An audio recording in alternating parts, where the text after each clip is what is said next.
Hey gang, this is Dave here, and I wanted to do a quick 2 to 3 minute message for you on mindful eating. But before I get started on that, I wanted to also let you know two things. One, again, if you have anything to say in response to any instructor comments that I make following assignments, you have to email me those comments. Otherwise, I'm not going to get them because I don't get notifications indicating that students have submitted a comment following my comments. And I know that may not make sense. So if you have anything to follow up my comments, just shoot me that in a message through Canvas email.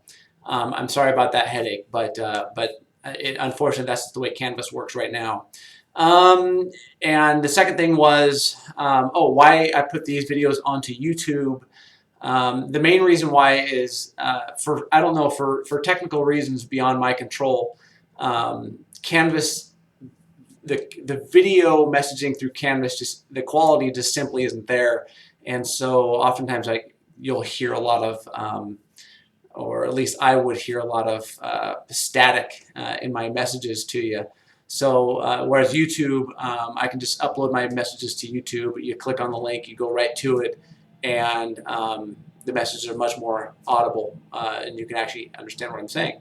So in any case, that's 90 seconds in, so we've got about 2 minutes more. I want to talk to you briefly about mindful eating, this is an exercise that I do in my Health 101 class, and actually all my classes that are face-to-face. Anytime we talk about nutrition, this lasts about a half an hour. So for this purpose, I want to get this done as quickly as possible because I know this is online, and yet I still think it's very informative. And I want to encourage you to do this type of activity with your family, with your friends, not in a big powwow setting, but just when you are maybe just when there's just one or two of you around. I do this with my children with a couple of different types of, anytime, like the latest was when we tried a new yogurt.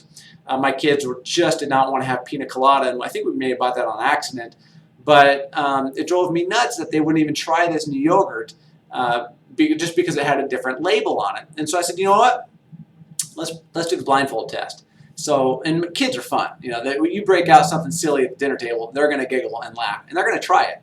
So I would blindfold my kids right there at the dinner table, and I gave them 3 different flavors of yogurt to try. And lo and behold, they tried it, and they had to guess which one was which, but they tried every single one. They knew what the strawberry tasted like. It took them a couple bites to connect the flavor and not being able to see it with an actual name. Same thing with blueberry. But when they tried the pina colada, it wasn't terrible. It wasn't what they thought it was going to be. They actually tried to taste the flavor and really much more mindfully consume the yogurt. So, and I would try that with new things. This is the exercise. The reason why I chose carrot versus Cheeto is because these things actually look a little bit alike. They're both orange. They're both kind of long and straight. This one's actually long and curved, and that's okay. But these guys here, I always start with I don't know which one I start with, but I guess that's irrelevant. But what you'll notice, actually I do start with this one. What you'll notice here is a bright, shiny bag. You'll find these at the grocery stores on some processed food aisle. What you'll notice about it is just obviously the bright orange. So this is so noticeable. The bag of chips that you yearn for, you seek, you can see those things from a mile away. And so, you've got the pinpoint of the accuracy of where you're going to get that bag. And then you've got the, basically from head to toe, 6 feet of which flavor am I going to get. And on the back here, you can see just all the different flavors of Cheetos that you can buy. And you can even buy the huge tub from Costco that has those little Cheeto balls, and I mean, this looks like fish food. I mean, there's so many of those things in those tubs that can't even fit on any shelf in a normal house. But in any case, what else do you see about this bag that is attractive? And who do you think the producer of this food is trying to attract? And obviously, you're talking about children with this cool cat. Chester Cheetah is the name. You've got cool writing, you've got puffy writing, you've got neat colors, you've got sunglasses. This guy's obviously a very cool cat.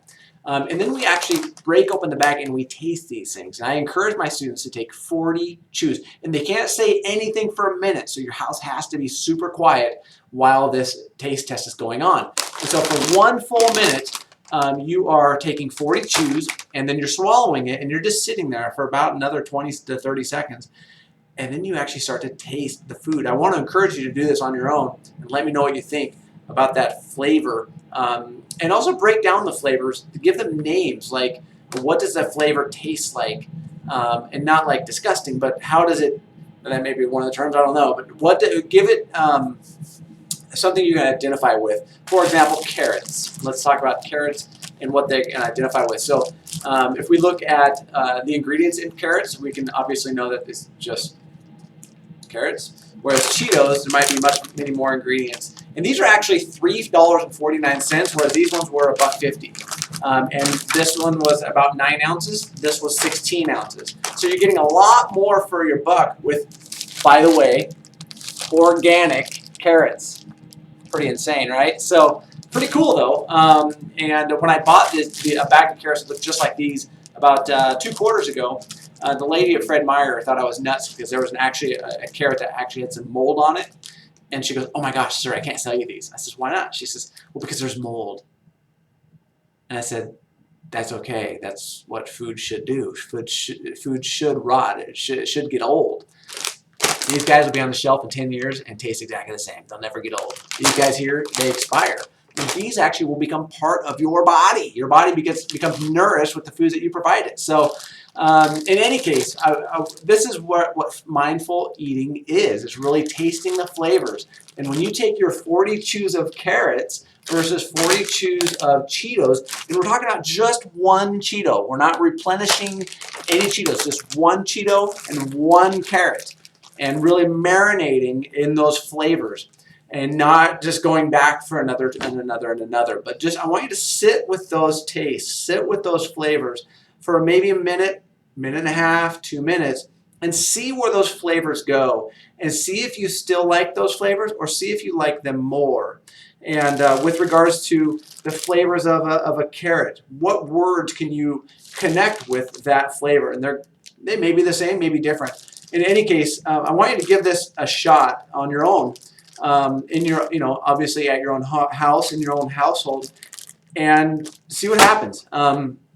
Again, this is a mindful eating exercise. It's one of the questions in the nutrition assignment that is going to be due on Friday, but I at least wanted to give you some idea of what that meant, mindful eating. And in your paper, it asks, do you sit, quietly by yourself? What does mindful eating look like to you? And quite honestly, in my house, we don't have, I got rid of the TV in the kitchen eating area. Downstairs, we have a kitchen, a living room, dining room, blah, blah, blah. But it was driving me nuts having that television down there because, quite honestly, that's my kids. They would just want to come down and watch TV first thing in the morning. And they were never ready for school. So I got rid of the TV, and the time around the table has definitely enhanced as far as the quality of the time that we're spending with one another. We're actually conversing. What a concept. And we're actually eating our food. We're tasting our food. And not every time. My kids still hate vegetables, and they're quite normal with that. But in any case, my mindful eating is often done with, sitting, with my food, and oftentimes, more often than not, I'm usually reading something. So am I truly being mindful? Probably not in that circumstance. But I try to be as regularly as possible, I'll say present with my food, as silly as that may sound, to always appreciate the food that I have and not throw anything away, especially if it's a meat food. One of my colleagues, who is a vegetarian, but he will eat meat, but only if he kills it, said he has, I believe it was sheep or a lamb or something on his farm, and he said that he finally killed it, or maybe it was a goat, whatever the hell it was. And he said he will not eat meat unless he kills it. And I was like, well, that's amazing to hear something like that in this day and age. And so, but I mean, that's where we've gotten so far removed from food that it's hard to honor and cherish, a piece of chicken and understand that that came from a living being. Whereas, where did this guy come from? It also is a living being. So we're trying to honor that. Whereas this, I'll let you come to your own conclusion with that. But this is also, is this food versus science? This really is a food versus science activity. And I'm just going to let you draw those conclusions on what you like, how you honor your body with what types of foods. And again, organic foods are more expensive, as Dr. Will alluded to, but at the same time, what are you getting from that? And I will also make the argument that some organic foods are less expensive than other conventional products. And again, you're getting half the amount in here as you do here, half the cost, twice the cost. Quite interesting, isn't it? In any case, I'll let you be your own judge with this stuff.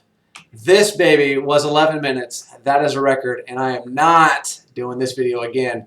I hope you guys are having an amazing week. The sun here in Vancouver, Washington is out and looking fantastic, and I have the shades drawn in here just for you guys. If you guys have any questions, please reply with an email, and I will look forward to seeing you all in the virtual land. Take care.